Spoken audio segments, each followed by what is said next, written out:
এক ছিল ছোট্ট এক মেয়ে, নাম তার লীনা। সে থাকত গ্রামের পাশে এক ছোট্ট কুঁড়ে ঘরে। লীনা খুব ভালো মেয়ে ছিল, সবার কাজে সাহায্য করত, গাছ লাগাত আর নদীর পাশে বসে গান গাইত। একদিন সে বনে গিয়ে দেখতে পেল একটা জ্বলে ওঠা গোল আলো।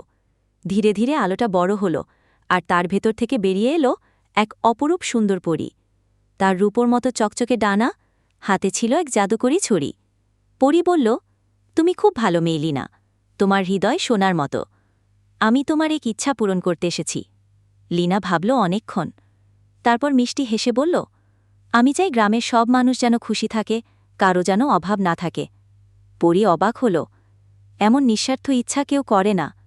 সে ছড়ি ঘুরিয়ে বলল, তোমার এই মনটাই জাদুর মতো। আমি শুধু তোমার ইচ্ছা পূরণ করছি না, তোমাকে রূপোর ডানাও উপহার দিচ্ছি, যেন তুমি সবসময় ভালোর পক্ষে উড়ে যেতে পারো। লীনা তখন থেকেই হয়ে গেল রূপোর ডানার পরী। সে রাতের আকাশে উড়ে বেড়ায় আর অসহায়দের পাশে গিয়ে দাঁড়ায়।